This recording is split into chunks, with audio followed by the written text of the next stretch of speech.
because our deepest wounds often reveal our greatest purpose.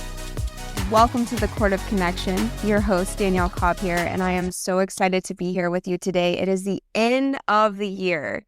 This is an end of year wrap up. I am going to take you on a journey through what this last year has looked like, how it's unfolded, all of the pain and the joy and the honor that I experienced through this journey. And I wish I could say that recording myself was easy. It's something that does not fully come natural to me. And when I sit in conversation with other people, it's flow. It's easy. It's just me getting to know you. But then when I'm forced to talk about myself, there's a stirring that happens. There's a resistance that happens. There's a closing that happens in that process. And so here we are, recording ourselves, pushing ourselves beyond our edges, which brings me to the theme of this year for me. Something in me has crossed the threshold, and I cannot move through life the same way anymore. To put it plainly, the theme of this year has been allowing myself to be stretched beyond my edges. I was called to make decisions that screamed uncertainty, potential failure, regret. It forced me into feelings around being judged, being misunderstood, being rejected. The biggest revelation was that the reason I gave that part of me away so easily is because I was judging me, because I was misunderstanding me, because I was rejecting me and I couldn't see it. I was ignoring the deeper parts of myself, begging to be witnessed, begging to be felt, begging to be understood and welcomed, not hidden and shamed. This year was about shedding, being with, and slowing down. And talking to a lot of my friends, I feel like this has been the theme for a lot of the collective this year. I mean, let's face it, it was the year of the snake. So for many of us who are willing to journey down that road, it felt like a being reborn. It felt like a shedding of thick skin that I had never shed before. It felt like walking around like a raw nerve at moments. It felt like the most beautiful, intimate journey with myself that I have ever had in my entire life. And it was hard. It was so hard. Some of those decisions were leaving a relationship that I didn't really have a reason to leave in the bigger picture, But my intuition was telling me otherwise. And that is what these decisions have looked like back to back to back to back all year long. In fact, this journey started towards the end of last year. And for those of you that have followed me or know me or have heard some of my content, you know that there is a big wound around body shame for me. And that's a big part of my story. I was an overweight kid. I, had to grow into this woman who is now health conscious, who cares about her body, who takes care of her body, who has balance in that area, right? Who's not forcing an image anymore. That journey has looked like a lot of things for me. It looked like understanding the value of nutrition. It looked like pushing myself. It looked like discipline. It looked like learning how to navigate the gym. That was something I had no idea how to do, and I taught myself. It looked like some of the eras looked like a deep restricting regimen, right? And some of that era looked like doing things that I didn't want to do to create some discipline. Some of that era looked like losing control and falling back into old patterns. Some of that era looked like a deep restriction that was hidden behind a healthy motive. I've done it all. And I was brought to my knees this time that was about October this time last year, where I realized that I had not actually healed the problem at the root. I was trying to fix the external in hopes that it would heal the problem. And see, what happened is that I got down to the ideal weight, right? I got down to the weight that I thought would set me free. I became the girl who was so disciplined. She didn't eat sugar. She didn't falter. She weighed every ounce of her food. And I'm here to tell you that I was the most miserable that I had ever been in my entire life, because that was not the problem. And so what this year has taken me on a deeper journey around my body shame. And, you know, what I realized is there was another piece to this. That yes, it was about softening in that area, accepting your body, learning balance, learning that fixing the outside wasn't going to fix the problem. So what does that balance look like? It looks like a woman who invests in herself because she loves herself. Meaning, I move my body because it's the loving thing to do. I eat balanced, healthy food 85-90% of the time because that's the loving thing to do, because my body is optimal when I am doing those things, right?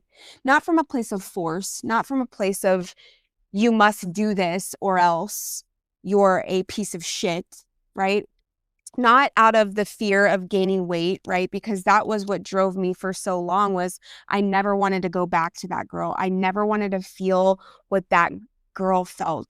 And the girl I'm referring to is the girl that was so painfully aware in middle school and high school that she was different, right? The girl who carried the pain of watching others around her seemingly move through life with ease and comfort. And for me, it was a fight to get up every single day and go to school.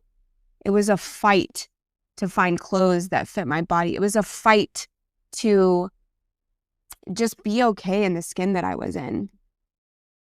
And so the other layer to this piece of learning how to take care of my body in a balanced way that didn't feel like punishment was also recognizing that there was a deep grieving that I never allowed myself to feel. That there was this dream of this body that I so deeply wanted to have experienced or to have. And the reality is that I will never have that. I will never have the body that I have desired to have, because I have stretch marks, because I have loose skin, because my body is different. And there's a grieving that has to come with that for me to fully feel set free in this area, right? You know, I was talking to my nutritionist at some point, and this was several months ago. And I remember feeling really pissed off in our conversation because she was trying to get me to see that there is this place that any person can get to despite what their external is, their external body looks like, where they actually love their body. And I remember thinking, you're fucking full of shit. You know, what do you mean? I can accept my body, no problem. I've accepted a lot of things in my life, right? That is the building block. That is the beginning. But to say that I love my body felt like a massive stretch to me. To say that I looked in the mirror and was just so in love and proud did not feel real to me. There was still a part that was comparing, hoping, bargaining, right? The shame doesn't disappear because we're conscious.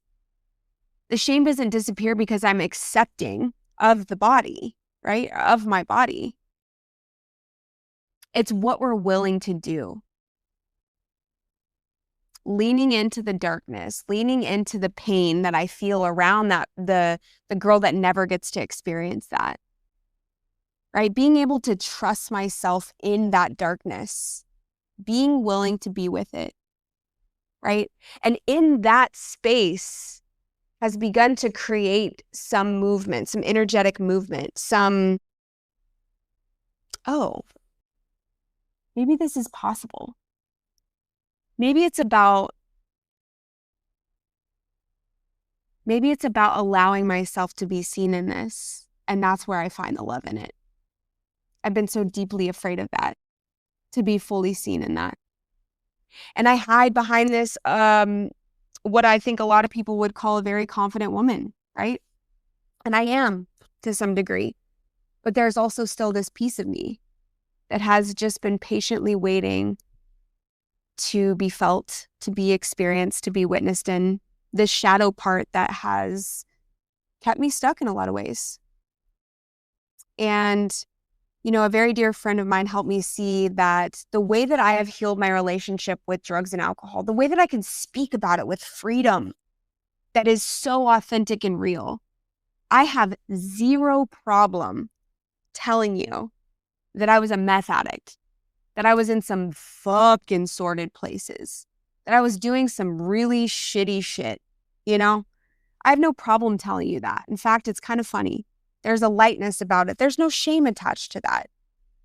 And what he helped me see was that that kind of healing is possible in the area of my body shame. And it revolutionized my whole thinking around this deal. Why would I be able to experience the level of freedom and shame in this one area, but not this area, right? Which brought me to my next point. If God is everything, right? So in our literature, I'm in a 12-step program, and in our literature, it says, God is everything or God is nothing. What is our choice to be? And it hit me.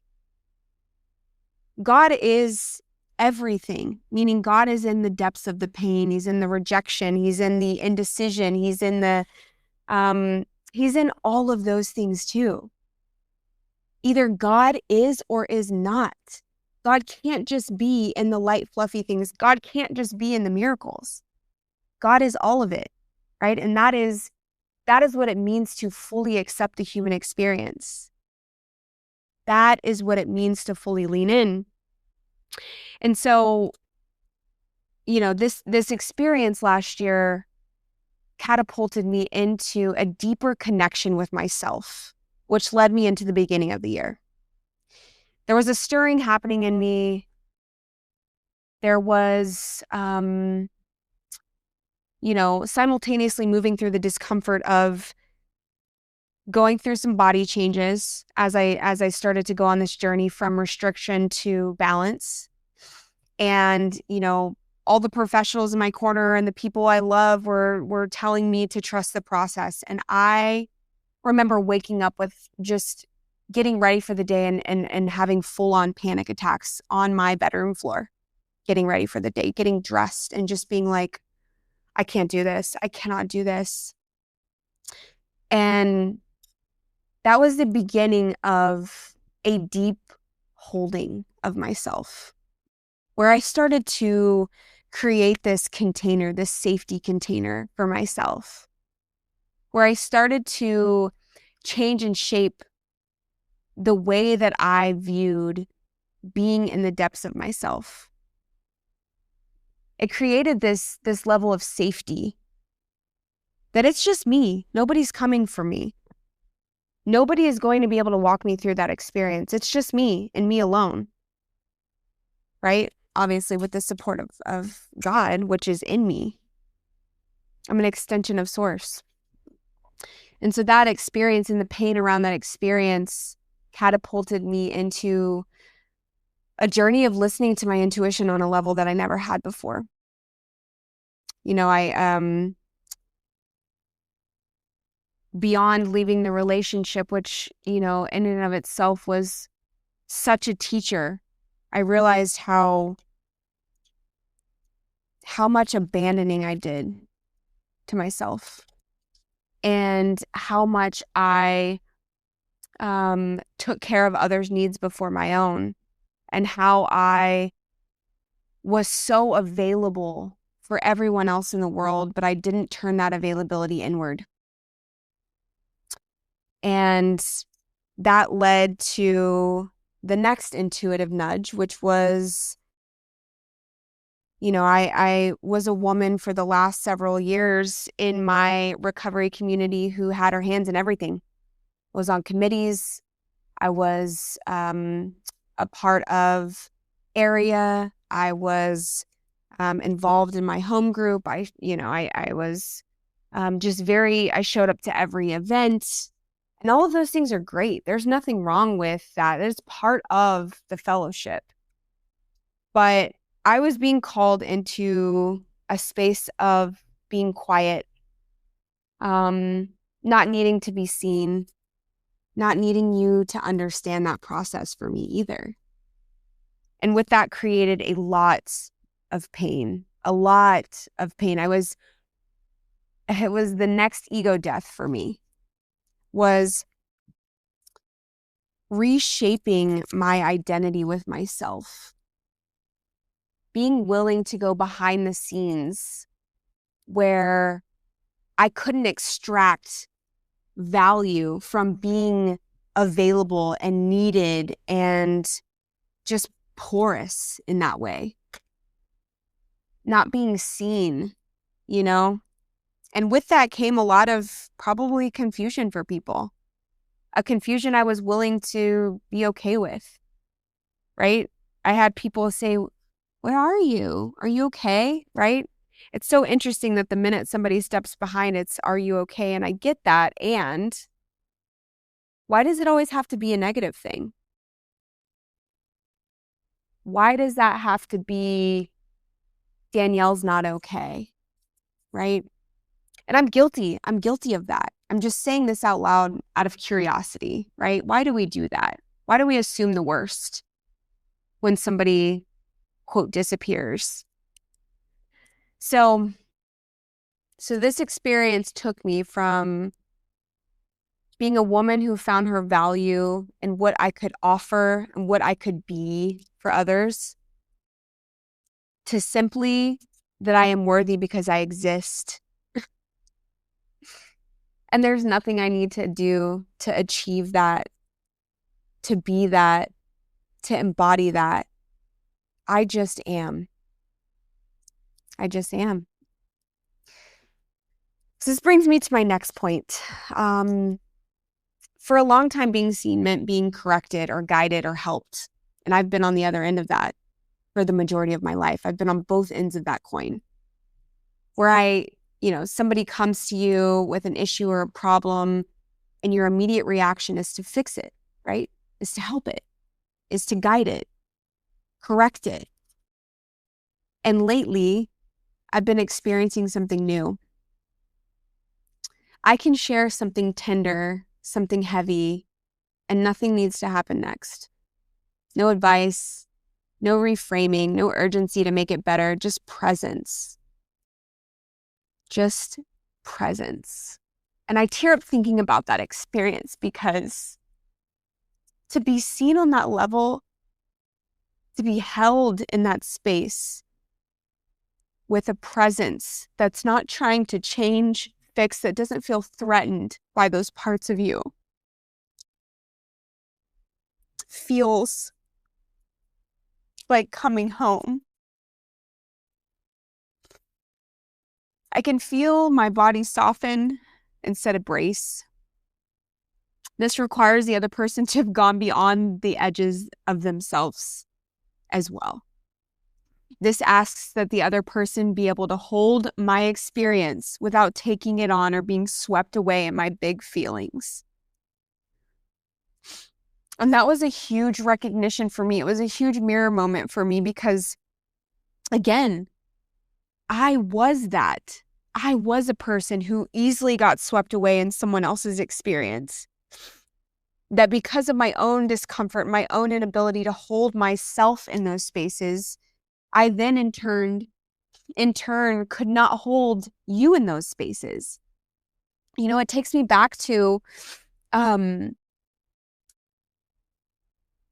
how hard it was to sit in the silence, how hard it was to not need to fill the space, right? And I have people in my life today that experience that. And gosh, I look at that with such compassion and grace because I get it, I get it. It is an uncomfortable journey, but it is a powerful embodiment when you can get there, and powerful tool and gift to be able to hold space in that, not need to fix, change, not need to give someone tissue because they're crying, not need to have the right thing to say, and just to be present is such a gift.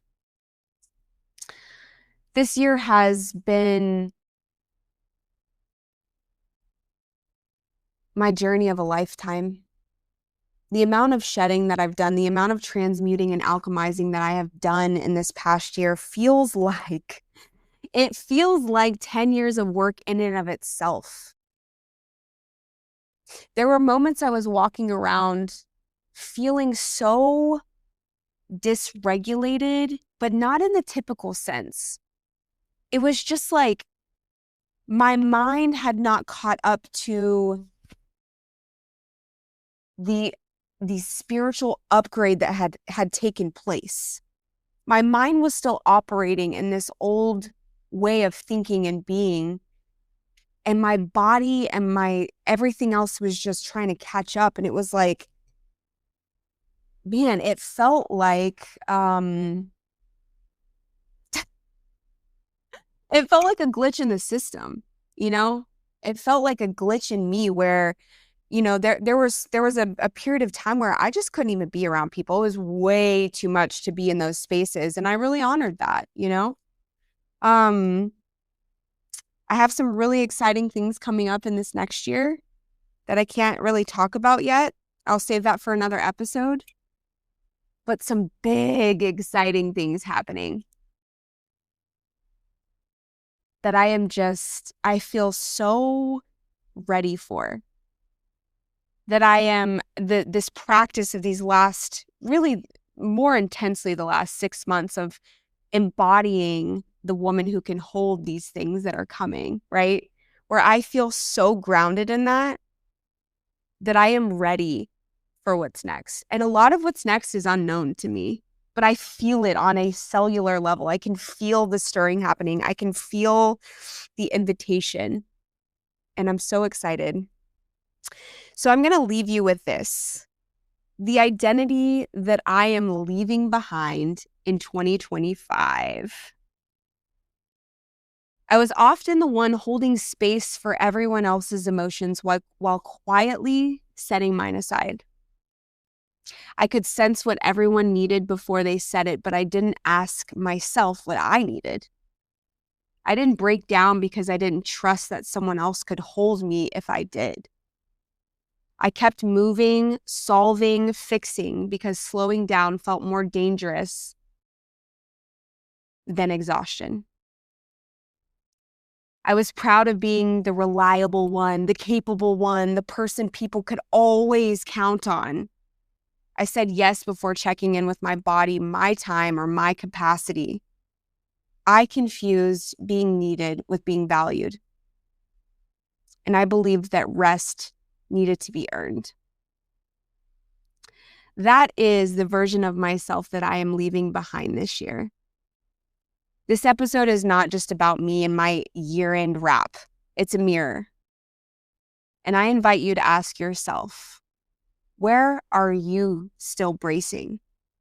What grief are you avoiding, naming? What would it look like to be seen as you are right now? What emotions are you avoiding by avoiding the decision, whatever decision is being asked of you to make? Thank you for your support so far. I am excited for what's coming next year. There will be a bigger investment for me in the podcast, and I'm just here, ready for the ride, for the unknown, for the unfolding. And I'm grateful to each and every one of you for being on this journey with me. So until next time, I will see you in 2026. The year of the horse, baby. Let's go.